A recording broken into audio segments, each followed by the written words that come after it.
Welcome back to Boy Things Podcast. I'm Karim Boy Things, and today we have a treat for you. Today, Simone Clarke joins us in the studio. Simone Clarke is a Jamaican broadcast personality known for engaging presence on various TV programs, the popular television youth show Rapping, no fun, I never know that, TVJ's morning show Smile Jamaica, and her own production, Same Souls Session. Now, Simone is a consummate communication specialist with over 30 years of broadcast experience, both in radio and TV. For more than a decade, she has been a corporate communication expert, which has seen her crafting communication strategy for some of Jamaica's top and most prominent corporate companies. So today we'll focus on her illustrious career, and she'll open up about her family life, offering you, the viewers, a unique glimpse into her journey. Never been done before. Now, welcome to the show, Simone Clarke. And Simone, thank you so much for being here. If you call me Auntie Simone, I'm going to go. Yeah, no, I can't help it. I cannot help it, Auntie right, Simone. Okay, thank you. How does it feel being on that side of the microphone? I don't like it. I know you don't. I've said it several times. I prefer to be in your chair. I know you do. But I realize sometimes you have to be over here because you can't keep trying to prod into people's lives and not be willing to talk about your own stuff. Well, thank you so much for agreeing. As I said to you on the phone, that I want, because you've been doing it for so long. You normally say it's 25 years, but it's actually 30. It's 25 years with the RJR group. Yes. But before going to the RJR group, I was working in the field for a number of years before that. So actually, in November of this year, it will be 30 years in the industry. And that was for rapping. What exactly was that, though? For the ones who weren't here, is it? Right? Because I was still in diapers then, was I? Jesus. No. No, I was pretty young then. I was still pretty young. Pretty young. How old are you? I'm old. You would have been in diapers, probably, for true. So rapping was a youth. I don't think there's been anything like it since it aired. It's a youth program where we went to all the schools across Jamaica and discussed issues of the day affecting young people and got them to kind of talk up and air their views and air their grosses. And it was groundbreaking at the time, and I still think there is room for something like that to happen again. I mean, I guess it happens in different ways now across different platforms, but something as structured as that, I think, is missing from the landscape. But it was great for me because it gave me my induction and introduction into media, because TV is where I started first, and then I went to radio. But it also gave me the opportunity to get my feet wet, know Jamaica, expose myself to all sorts of things, because I was very sheltered before I started. Right. Growing up in a Christian home, we never really gone away, do nothing. So it was a nice adventure, but also it really showed me how much I love this industry. Yes. And I've been here ever since. So then 30 years ago, young Simone got this opportunity. I'm still young. Well, younger. Thank you. Right. Yeah. Because you were still young. So younger Simone got this opportunity. Why media? Why at that time you're like, you know what, I think I want to dabble in this field a little bit? You know what it is? I've always had a love for speech and all things speech. So even as a child at St. George's Girls Primary School on Duke Street, if it was speaking, drama, choir, everything, performing artists, out there-ish, I loved to do it. I was a singer, I was a dancer, and apparently I was a speaker. And so whole heap of JCDC competitions, whole heap of speaking competitions, lots of medals later. I thought to myself, you know what, there's something about this industry that I love. And so I got deeper into performing arts through Kathy Levy and Little People Teen Players Club. And then my parents were like, what is this? This is not a thing. Right. You go take your book. Come out of this, right? Especially since you're in a performing arts group, it's largely secular. Yes. My father's a pastor. My mom was a missionary, so I never really got it. But the speech thing was always resident in me. And so I would watch folks on TV and be like, I would love to do that. Yeah. But I just never knew the how. And to a young girl, how do you even, it's a dream, but you never ever think it will materialize, right? Yeah. It was through my love for speech and wanting to advance my love for speech that I went to an audition at the CPTC at the time, now MTI, Media Training Institute, to try and get the speech development going. It was a voice and speech course. And out of that audition, Wycliffe Bennett, who was the head of the organization at the time, said to me, "We're looking for young presenters for this show called Rapping, and you are great. So come in." And I was like, yes, of course. Yes. Whole heap of training later, because them time they never put people on the hair without foundation. Right. Don't get me started. Right. I started and And you it fell was in just love a with it great since. adventure. Yeah. So that was 93. And then in 97, I auditioned for radio and started at Fame. But then being on TV and being across Jamaica, coming from a strict religion background, I would say, I would think that it's sort of like, throwing a shark into a water and just trying to watch them navigate through that and say, hey, would you really survive? But you've been doing great things Then since. if you throw the shark in the water and not go swim, But well, yeah. he's not dead. Not dead. May have some tenuous moments, but he won't die. Yeah. Adaptability is important in this business. Speak on Also it. surrounding yourself with Jesus. good people. Yes. The good thing is that, unlike a lot of us I see nowadays, I had the training. The part I wasn't ready for was the exposure, especially when I went into radio Yes. and going into Fame, Yes. which was kind of like the party station, the Yes. entertainment capital of Jamaican radio was our tag. And so when I went in, Francois realized the talent, but he was like, oh my gosh, this girl is really. So he actually dubbed me. I have plaques at home where I get awards, and he dubs me the Angel of Fame because everybody knew me never know nothing. Me never know about party. Yeah. I was so sheltered going in. And so a lot of the stuff I was learning, I was like, whoa. But then eventually you get your feet wet. Yeah. For me, it was a real test of the foundation and of the values, because you know how you were raised, and there were things you were being exposed to that were odd Yeah. and different from what you were taught. But the good thing for me is that because of my foundation, I never frightened. Yeah. I didn't fall down the wrong road, because after a while, Kareem, and you know this, it may seem like really shiny when you get into it and exciting, but after a while, it just becomes work. Yes, absolutely. That's why now I don't leave my yard. I've done it. I've been there. My joy is being alone or with people I love, because I've seen the lights and I've heard the loud music, and it's after a while, it's just old. You've been there, done that. Yeah. It's sort of like, okay. Yeah. Can we talk about some of the challenges that you faced in the broadcasting industry, and how did you overcome them? Because it can be a little rough here, You think? to be honest. You think? It's a lot of moving parts. You think? And it's either flight or fight. Yeah. Literally sometimes. That's how Yeah. it can get.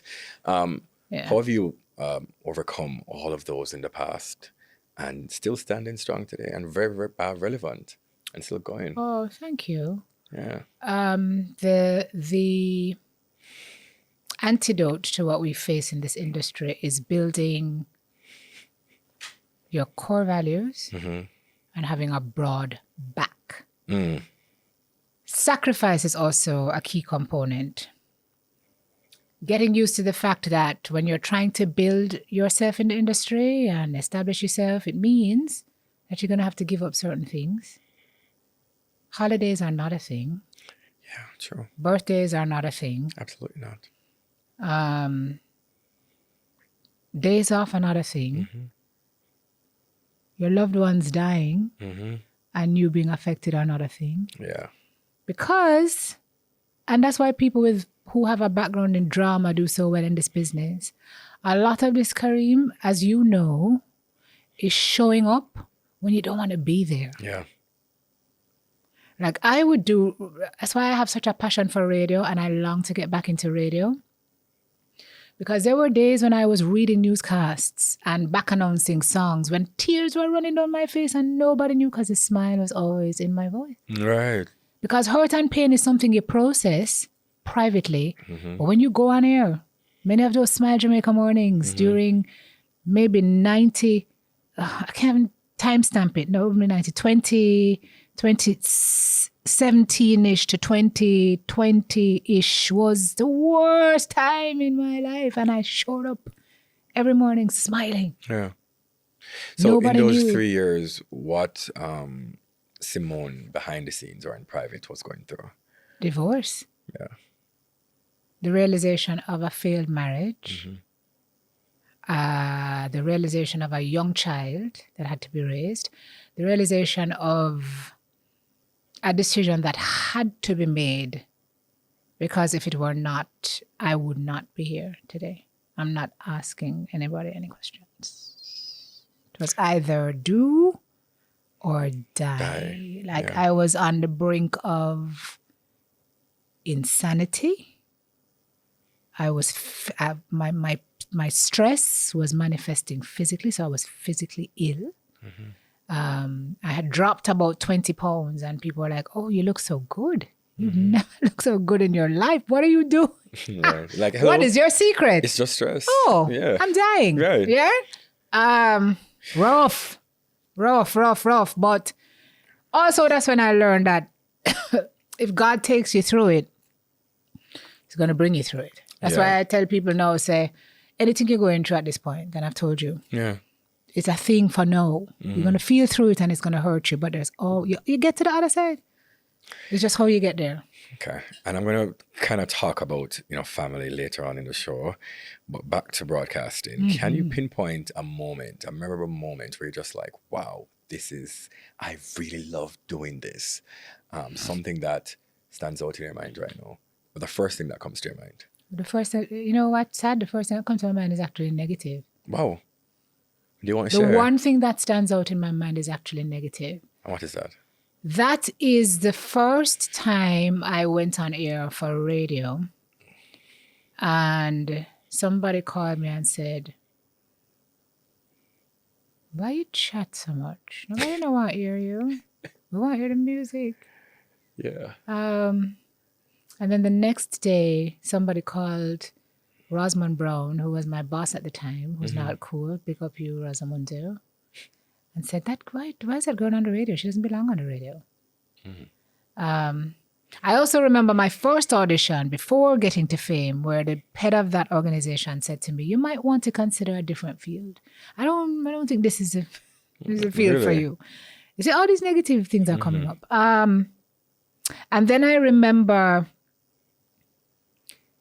when you're in this business and you don't talk a lot about your personal life and people want to know more about you, they make things up.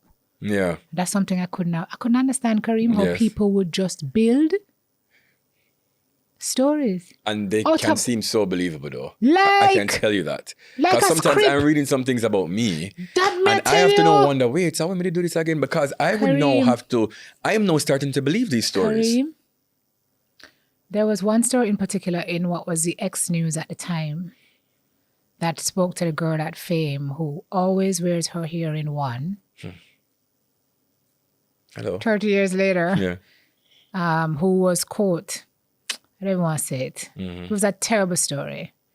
And I read the story that day and I was like, you know what? This not worth it. Like, I love media, but this not worth. Because at that point now you're concerned with what people have to say. Yes. And you're like, how do I tell everybody? How do I reach everybody to tell them it's not true? Right. And I went to my best friend, Danny, and I said, Danny, this not make it. This not nice. I love this job. It's my dream job, but I cannot take this level of lying and criticism. I can't manage it. And she was like, you're an idiot. One thing with this, you're going to keep it real. She was like, if you allow people you don't know to make you walk away from something that you love, Yes. I will never speak to you again. And so you have to reach to a point where you go through that and you realize that this is par for the course. Yes. Especially when you lay low, right? Because largely I'm a very private person. Yeah, same. Yeah, and people don't like that. People want to know, like, what's going on with you? And so but no, it's like... Yeah, like at this point, and I've always said it, like I've been doing this in the space of social media and being known for 10 years. So there's absolutely nothing that you can say at this point in my life to affect me. You're like, Absolutely if you go nothing. after my child, I'm going to fight That you. is it for me. And Yeah, hence but- the reason I'm so private with my family, because if you say anything about me, that's fine. But once you talk about my mother or my sister, then it's a totally different thing. I'm not going to really fight, but you're going But to draw me out. Yeah, man. You're Yeah, going to draw me out. Yeah, man, make up nice. You're going to draw me But out. on a more positive note, Can you think about your favorite aspect of being a broadcaster? All right. What brings you joy? In the mornings, waking up 4 o'clock in the morning and doing this for so long. You know what brings me joy? Yes. Is the same thing that brings me joy with SimSoul. Is the fact that, and it's also a burden, right? I can't believe the amount of people who find joy in what I do. Really? That's what brings me joy. On the days when I don't feel like showing up, I remember that there's somebody who's waiting at 6 o'clock to turn on the television to feel like their day is set. Yeah. Because the impact of the shows and the impact of the personality that we bring in the mornings or what they watch at night makes an absolute difference in their lives. Yeah. So I'm not just doing it to do it. Yes. I feel like a part of people's families. Well, you are. You know? You've been in our homes for 30 years. Yes. I mean, come on. If you keep saying that, Kareem, because it's like, that is a joy for me, is knowing that I can make a difference in somebody's life. And apart from the fact I just love it, and I love the people I work with, and they too are family. I mean, Neva Bell and Delia Harris and I are coming from JBC. Do you know what JBC means? Jamaica Broadcasting Channel. Oh my God, it's corporation. Corporation. I knew it. Listen, I know that, okay? I had JBC, not to Simone. I did. And it used to lock off at night time. Tap. But people don't know someone well. No, that's a joy for me. And just being able to show up every day as my true self. Yes. My authentic self on air is really fun. Do you sometimes not realize how much of a legend you are, an icon in broadcasting? Do you sometimes not realize how iconic you are in this space? Like the spaces and the contributions that you've made to this industry. I don't think you sometimes sit down and say, hey, I've done this. No? Is it something with broadcasters though? Like, because we're on the go, we don't be present and like celebrate our milestones? Is it that? I don't know. I just think for something like legendary or icon, it has to come from somebody else. It can't come from you. All right. I have been guilty of, I consider myself a very humble person. Yes. And so I will often be the last person to tout my own Horn. achievements or success. 'Cause I'm just going every day, trying to be the best I can be, trying to show up as positively as and authentically as I can. And so even like sometimes people say things to me and it, like you said that a while ago, and it feel kind of like, me? Yes, like, you. So, you're my favorite celebrity. I always say, no, I'm not. I don't like the word, because there's an implication to the word that always rubs me the wrong way. Are you the TV personality? No, I'm Simone. Because our job, Kareem, the only difference between me and you and somebody who work in an office or sit at a front desk is that people see what we do en masse. Yes. So a lot of people see what we do at the same time. It doesn't make us any different. I've always said that. Any better than anybody else. I've always said that too. So there's no hero status and there is no, but your work speaks for you. And if somebody thinks you're good at it and gives you a compliment and says, boy, you really make a difference in my life, that's what I work. Well, you're great at it. And Thank you. We all would like an illustrious career like yours. Thank you. You know, but keep at it. We're going to take a quick break. We're here with Auntie Simone. We're going to take a quick break. We're so fun. Hi, my name is Joseph Johnson, executive chef and owner of Peckish. Peckish is known for our daily delicious lunch service. But what you might not know is that we do catering or catering services for every special occasion that you might have. Your birthday, your baby shower, definitely your wedding, your special day, call us.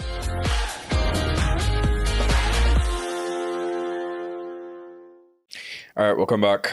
We still have here the lovely Simone Clarke, who is a Jamaican broadcast personality and consummate communication specialist, who I can't believe is actually on my show, because I've been wanting this for a long time, but I know that you don't like to be around that side of the microphone. You know why I'm here? Yes. I'm here because I see what you're doing. I'm here because you have shown up for me when I've called you. And I think based on our interaction, we've built something that's kind of cool. Yes, it is cool. And you've been asking me for a little bit. Yes. And your producer is very persistent because even when I was telling her I cannot be doing it, yes. You stick her onto me. Yes. But I'm here because of you, Karim. Well, thank you so much. Yeah. We're going to kind of get a little personal. I want to go back now to your formative years of young Simone in school, the schools you attended. What type of students you were back then? You loved the arts, as you've said earlier, and you loved, drama and speech and singing and all of that. But in terms of academically, how was that for you? I was very average. Really? I was extremely average. Who would have thought that? And that was a source of a lot of esteem issues, with which I still struggle from time to time. Self-doubt, esteem issues, imposter syndrome. When I was in primary school, things were great. It was when I got to immaculate that things started to get sticky. Because sometimes you're in primary or prep school, you show up and you show up, but when you get to high school now, you're up against. Yeah. And I don't even know why we think we're up against anybody. How we not compete? But the system makes us feel like we are. I was largely maybe a B-ish, C-ish student. And my parents didn't love that for me. Sorry, Dad. I didn't love that for myself. Yes. But sometimes even with your best efforts, it's just not your time. Yes. And so when I left high school, I always tell people like prize giving, I was the girl singing in Glee Club. I wasn't getting any prize. or for sports because I used to do track. But I used to just watch all the other young ladies going up for their academic awards and I was never up there. And so I accepted the fact in high school that I was not the brightest. But when I look back now, I realize that everybody peaks at different times. I've always said that too. So I left high school, sixth form. I actually left Immaculate in fifth form because I wanted to read history in sixth form and I got a 2 in history and my history teacher didn't recommend me. So I went to Woolmer's for sixth form and did my A-levels there and then ended up at UA. I wanted to go to UA and do media and communication, but I failed. I didn't fail. The CARIMAC entrance test. So CARIMAC is the Caribbean Media Institute Caribbean Media Institute of Communication, right? So you had folks from all over the region vying for a few coveted spots. Yes. And so I didn't own a spot the first year I sat. So I went and did a major in Spanish for my first year. And that was the year I started down at CPTC. So while I wasn't getting the theoretical underpinnings of media at UA, I was getting way more at CPTC because at Wycliffe Bennett insisted that if you were going to be in the space, you had to know how to learn. You had to learn camera, learn audio, learn editing, log tape, PA. He present because within a year of being there, I was actually teaching voice and speech because he trained us up. Myself, Yvonne Chin, Paula, and Porter. He believed that if you were going to work in this industry, you had to know every single aspect of it, even if you were just going to be a presenter. Right? So I think in retrospect, everything happens in divine order. Yes. And so while I was doing my first year at UA as a Spanish major and a psychology minor. Oh. Well, I mean, look at that. Now we see it. I was also learning the business. And so in my second year of UA, I reapplied to CARIMAC, sat the entrance test again, got in, and the rest is history. So now I had the theoretical underpinnings, doing practical work up there, practical work in the industry as well, in the business, on air, and the rest just kind of, So if it was left to school alone, I would have been a young lady with no self-esteem. Yeah. But you just have to realize, and I want everybody who's watching this to understand, and if you have kids to understand that they peak at different times. Yes. And sometimes they're doing the best that they can with what they have, and it doesn't mean them dunce or them workless or them just not their time to peak. Your mother has now passed. Yeah. But can you just tell me some of your fondest memories with her, especially as a child? Was she disciplined? If she was disciplined? Yeah, was she? My mother used to give me some lick. Your mom? What? But I think of your father, you know? No, my father just had to wear out him eye like this. My mother was a real disciplinarian. Like she, absolutely. So the funniest thing about her is that she's a lot like me. She was a lot like me. I would call my dad's office and they would be like, hold on, Mrs. Clarke, because we sounded a lot alike. I look a lot like her, I think, and my personality is a lot like her. So she used to give enough joke and she laughy, and she was a really good woman. She was steeped in her faith, very principled, and she loved her kids a lot. And she was always there for us. She was a fantastic grandmother. Like Erin was her handbag. She not leave nowhere without Erin, man. I never had to worry when she was around. Like, my schedule is crazy, but I never had to worry about her because I always knew Rinny was safe. With Grandma, because Grandma was always there. And so a lot of the values and underpinnings I have are from her.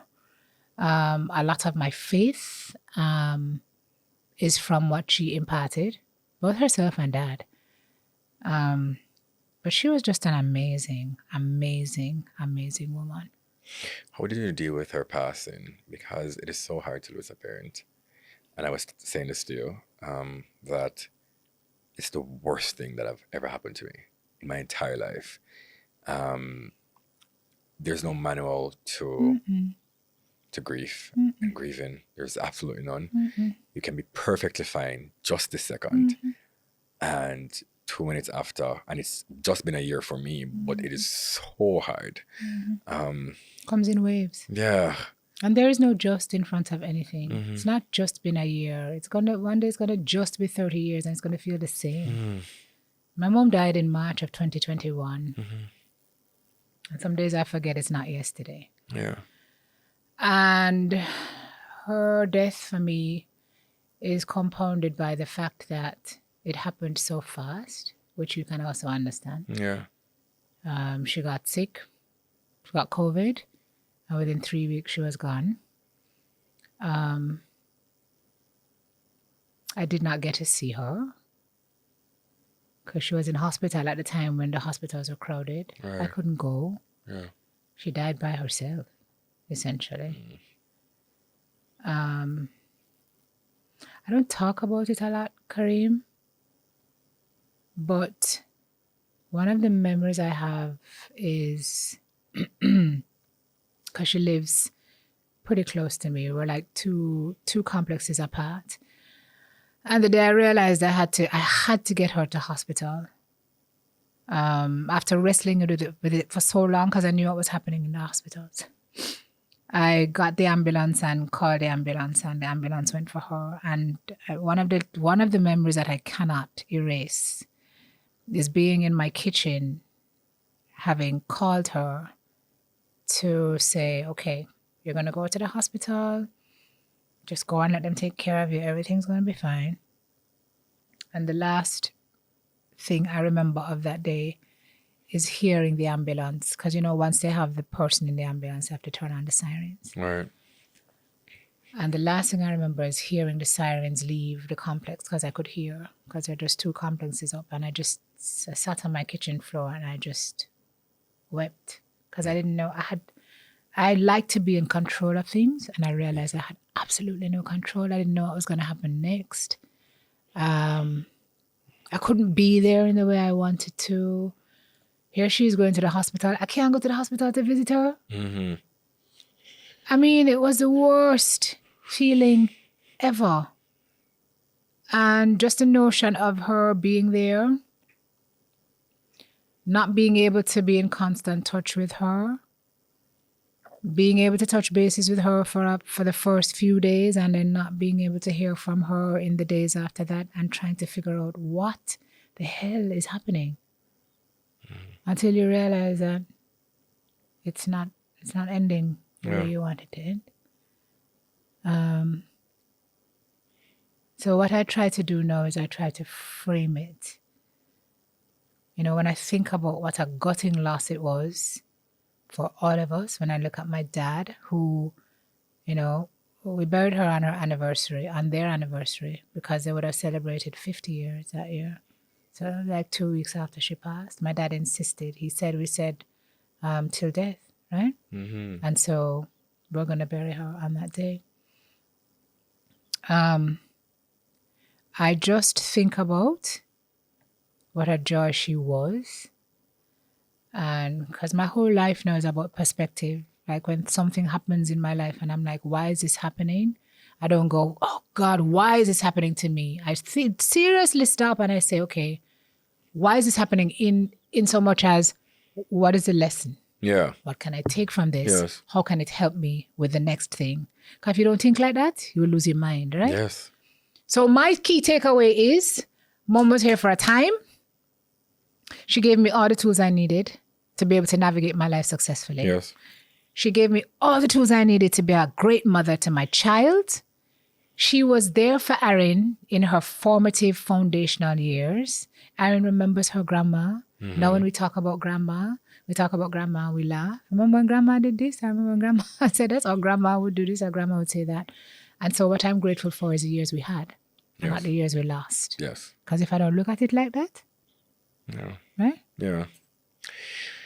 Let's just shift gears a little bit to, and you brought it up in the conversation about your marriage to Arif Cooper, who's now deceased. How did you guys meet in the first place? We met at Fame. At Fame? Yeah. Long time ago. Yeah. I actually met Arif's dad when I was 8. When I started rapping, I met Ibo. 93. Long time ago. Wow. He always used to joke with me and say, remember, before Yeah. Yeah, I met Arif when we started radio. Yeah. At that point, upon dating, what made you say, hey, he might be the one for me to actually get married? Kareem is going far. I've never talked about this to anybody. Arif and I had I want to say it felt like a bit of a kindred spirit. It was his sense of humor. It was his zeal for life. It was just a connection. I don't know that there was any great epiphany behind it. There was just a really good friendship that developed into something more, and it felt like a natural progression to me. And it felt comfortable. Yeah. And it felt right. And that's really the only way I can. It was a qualitative thing. Yeah. There's no science behind it. Now, you guys have a daughter together, a beautiful, beautiful daughter. But how do you manage all of this that's happening, and motherhood and work and loss of your mom, the loss of her father, the loss of her grandfather? It's just a lot that has been happening. The loss of her grandmother. And the loss of her grandmom as well. Or both her grandparents. Right. No, 3. So Dad is the only grandparent she has left now. Right. And then, being there and being present as a mom and trying to be strong and going through life, navigating through this crazy thing called life, and work and personal stuff. How do you navigate and balance all of this? The truth is that some days I don't know. Some days I don't know. There's an autopilotedness that's going on. When my mom died, I told people that she died on the 30th of March. I remember Lori, my producer, calling me and saying, Sim, we can't do a show next week. And I was like, why? And she's like, well, you can't do a show next week? And I'm like, yes, we're doing a show next week. Because the greatest tribute I could give her was a show in her honor, and was not to stop. And because so many people were reaching out to me to say, gosh, Sim, we get this because remember this is the height of COVID, you know. What about people that lose them people? Yes. So I just used the opportunity as a show, not only to honor her, but to help all the people who are reaching out to me to say, my God, how are you traversing this? Because I don't know what to do. I tell people that period in my life is when I understood the song One Set of Footprints in the Sun. Because some days you get up and you don't know how you made it from morning to evening to go back to your bed. I have a lot of those days. Right? Of course. Yeah. And so there's a muscle that I built during that period. Also realizing that you cannot do it alone. So the support of my very small circle, but also getting the tools through therapy. So when I felt like I was going to lose my stuff, right? I went back to basics. When I was going through my divorce, I knew I needed therapy because I didn't have the tools. And so I did that. And so I went back to a familiar place. Yeah. Because I've always touted therapy as one of the best things that's ever happened in my life. And some people shame to talk it, and I don't shame to talk it, and I encourage everybody I meet to me too. to do it because it will help you to lift the emotional baggage and weight that you cannot lift alone. When Arif passed, you two were divorced. Yes. Yes. Why did the marriage end? Why? Yes.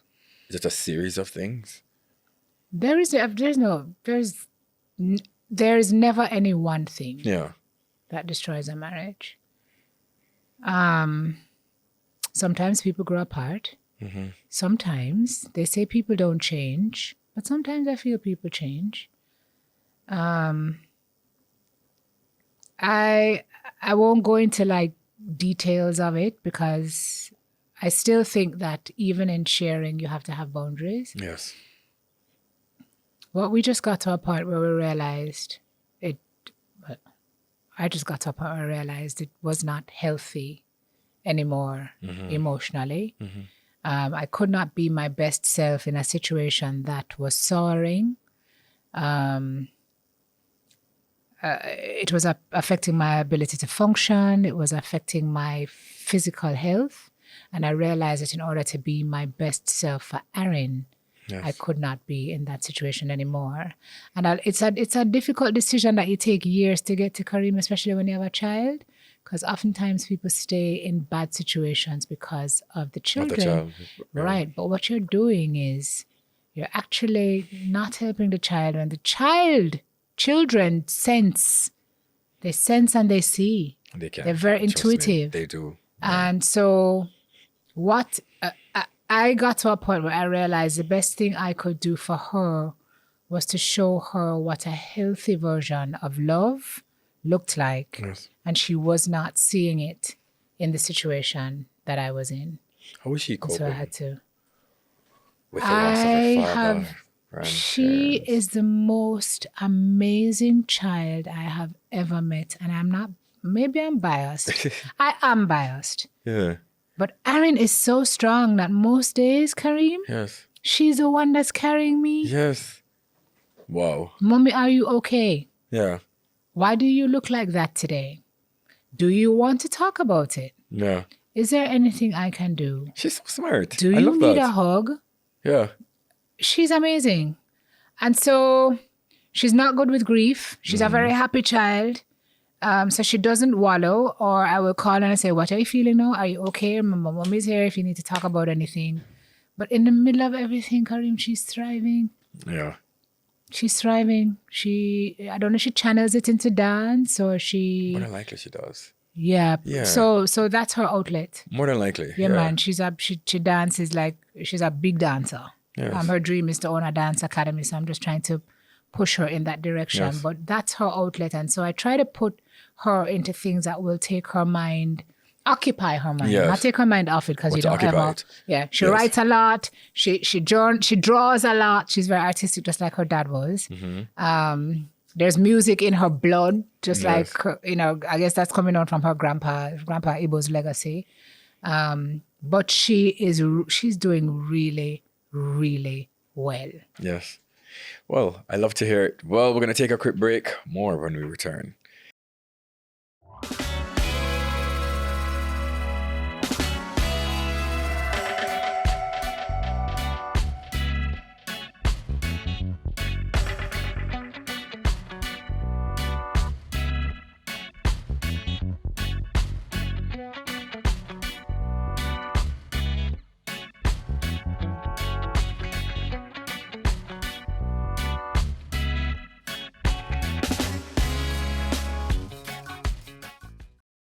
All right, so we're still here with the lovely Simone Clarke. And I think that the first two segments are a little bit heavy, right? So for these, for the final two segments, it's more fun and light. Let's do it. Laughter and games and things like that. Oh my God. Should I be scared? No. What were some of the major lessons that you've learned from marriage, just in general? And would you get married again? Absolutely. Really? Oh my gosh, I cannot wait. Are you a romantic person? I am. I am a giver. Really? And I'm a doer. Yes. If I love you, it's over. Yeah. So are you looking for someone right now? Are you dating? I am open to someone being in my life. You're open, but you're not dating. I'm not dating. I would like to date. But Wait, how you define dating? dating is courting, just getting to know people. I call it my interview phase. So I date multiple people at once. Oh. And that is completely healthy. There's nothing wrong with that. Society tells us that we need to date one person at a time. I believe in dating multiple people because it's like you're interviewing people for a particular space or position.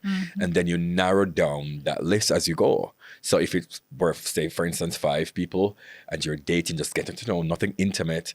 And then, as the time progresses, it's like, okay, well, you can come off the chopping block, you can come off the block. And now I'm down to 2. It's a process of elimination. Yeah. It's like so the elimination. Bachelor. So I'm just be like, okay, you don't have these qualities. On the Bachelor. Right. So that's what Dead. dating is to me, Auntie Simone. Okay. So you're not dating.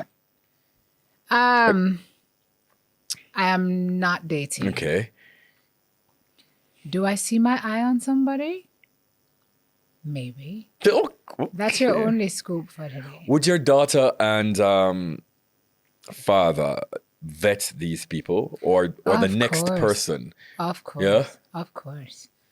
Of course. Because, look, Karim, I don't have no more time for waste. Yeah.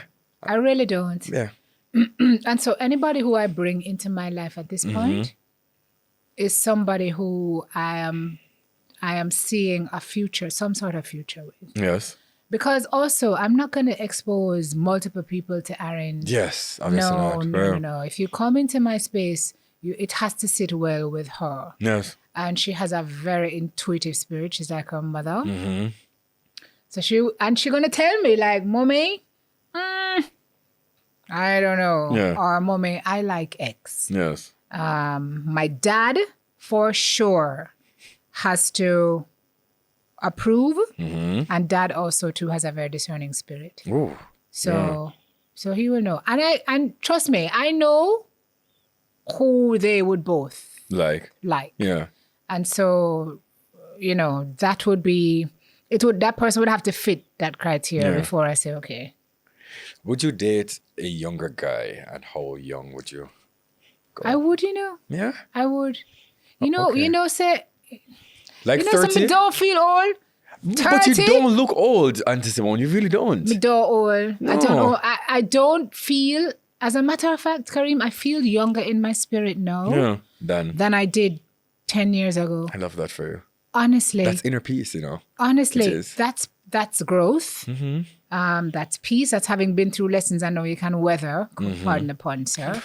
Any storm. It's a joie de vivre. I find myself in this phase of my life where I just want to live now. Yeah. I don't have any reservations anymore. I'm not afraid to do things. I am open now for the first time I got divorced in 2018. For 5 years. 5 years. Yeah. In the last 6 months to a year of my life, I'm like, okay, Sim, it's time to just get yourself back out there. But I think I'm so out of the loop. Mm-hmm. I don't know how to look. And the truth is that I don't want to. I don't know if I want to look. I just feel like when you open yourself up, the good things come to you. Actual factual. My friend Danae says, you know, you can't be open, but in your bed, because the man you meet is going to be the one that's underneath the bed and he's a stalker or a thief. So you don't want that.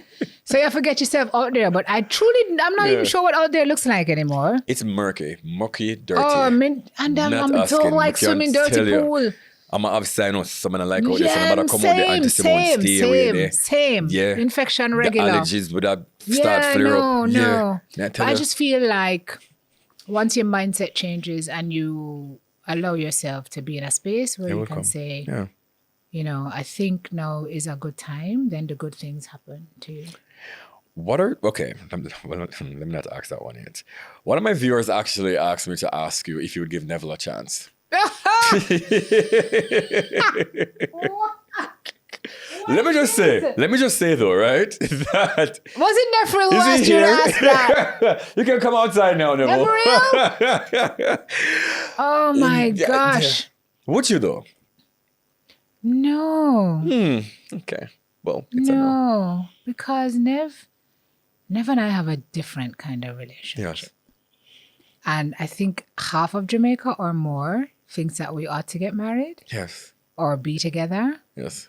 But it's not that kind of party, guys. You know what? I'm so sorry. It's just the chemistry, right? I love And when him. people work so well together, it's like, well, maybe. But it's not work.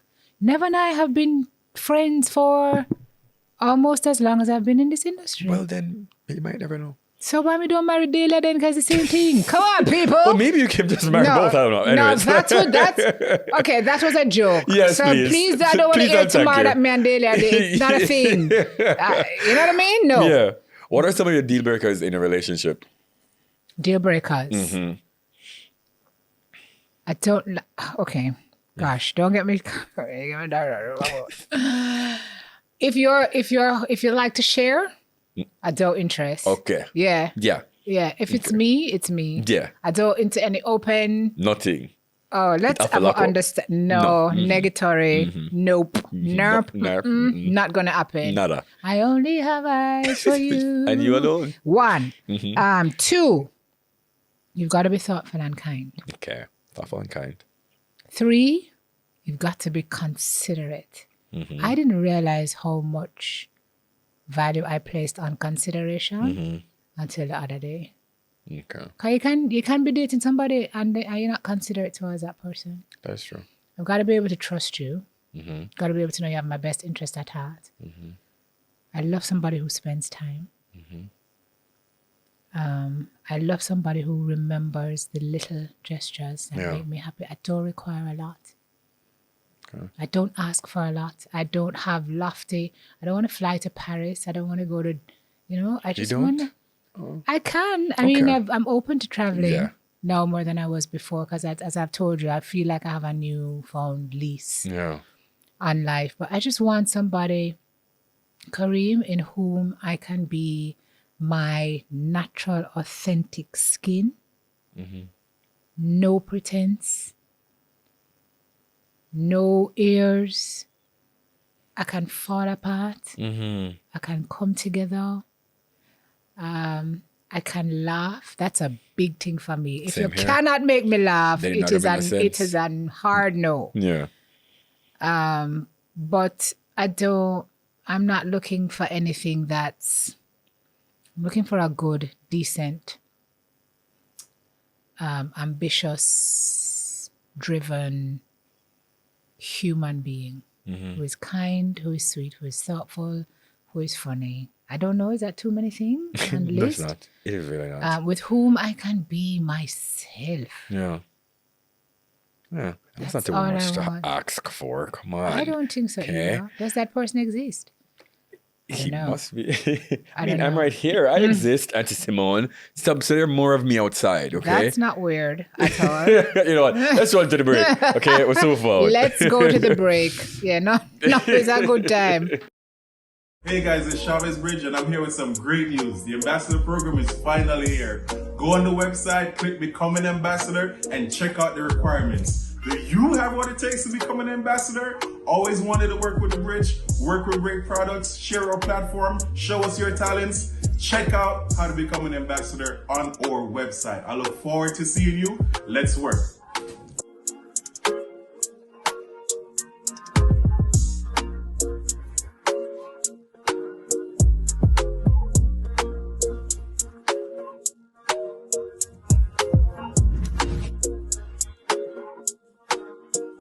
Right, welcome back to Boy Things Podcast, and we still have here the lovely Simone Clarke. But this round is the speed round, right? So I'm going to throw some questions at you real quickly, and you'd have to answer the first answer that comes to your mind. That's the answer that I want to hear. But before we get into that, though, SimSoul Sessions is doing so well. Thank you. Do you have anything else in the pipeline that we need to know about? 1,000 things. What we can't, if you tell him I got to kill you, I don't want I have, right. Yes. I mean, I want you to kill me, no, so nobody tell me then. So when I carry him, sometimes I can't sleep at night. But yes, there are other things in there. Okay. Well, I can't wait to see them. Okay. All right, first question. Have you ever been kicked out of a store, restaurant, bar, event, etc.? Negative. Okay. What is the weirdest thing you've done in public? Make a fool of myself. Probably some weird dance or something. What is the last excuse you used to cancel plans?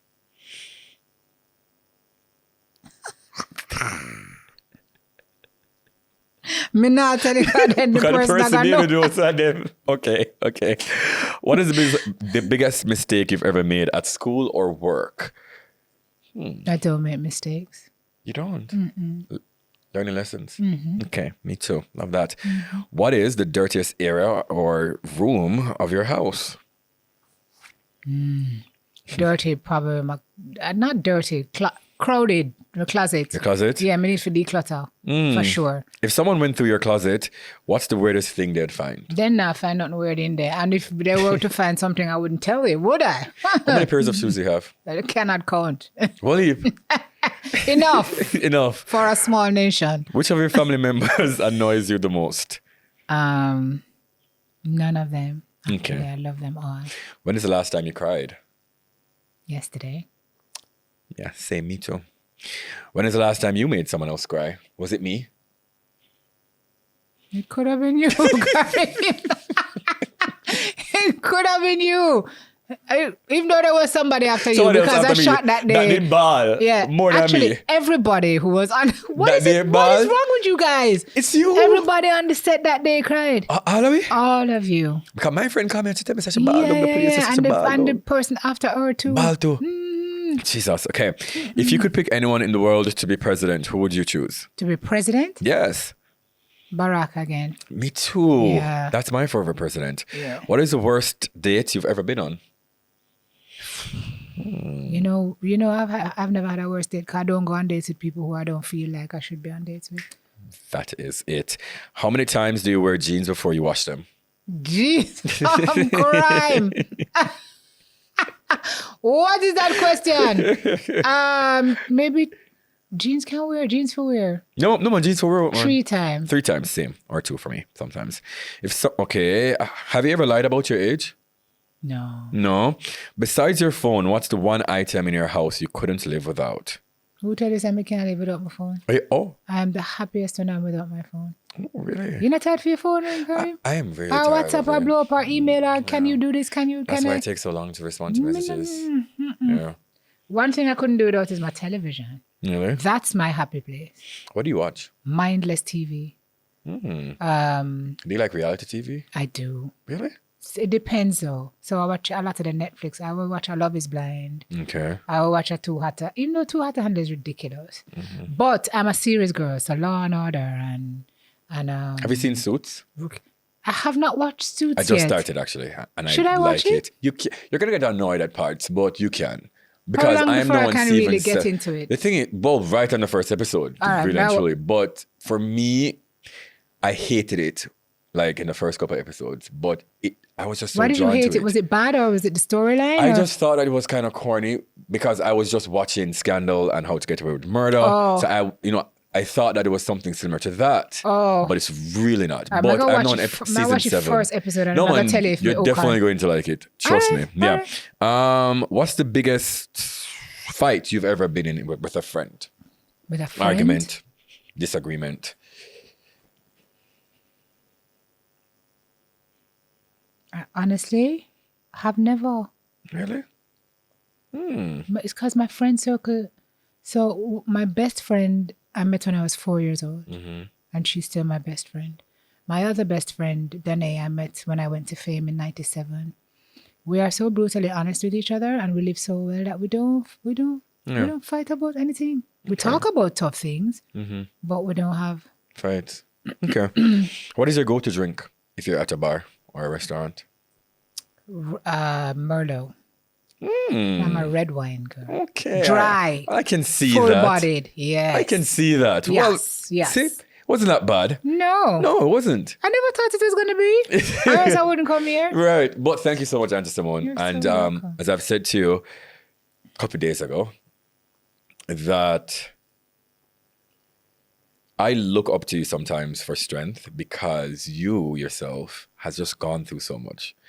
And, you know, of recent times, it's just thing after thing after thing. And when I just see how much you pour into people and how much you allow other persons to come on your show and just feel so safe and vulnerable, like I can just talk to you forever, I must say that I appreciate you a lot. I really do. I appreciate all you've done in this space. I appreciate, you know, all the times that you've offered word of advice to me. So just continue being genuine, continue being so pure. I love and appreciate you loads. So thank you. Thank you for being here. I appreciate you. I love you too, Guy. And I'm you. always here for you, you know. Thank you. Well, there you have it. Thank you for having me. I'm sure that they love this one, you know, so thank you all for watching. Until next time, this is the Boy Things Podcast. All right, so that was the episode with Simone Clarke. Trust me, such a wonderful woman. I'm glad that she stopped by. We learned a lot about her. You know, once again, thank you for watching. Remember to like, subscribe, and share the videos and drop a comment and all these things. Also, just want to say big ups to my sponsors now, my production team and location. I mean, we said it last week, we've been saying it, is at Studio 45. They're located 30 to 32 Riddles Road.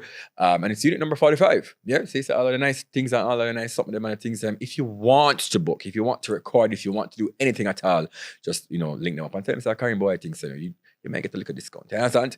Also, shirt today is by Bridge Official, located in Southdale Plaza. Remember, if you use Boya Things, you get 35% off anything at all in the store. I could have want hat, I could have want slippers, I could have want sweater, anything at all. And also, Peckish JA for all your catering needs. Once again, tell them Boya Things, and you get a free appetizer with every catering. Yep. Thank you.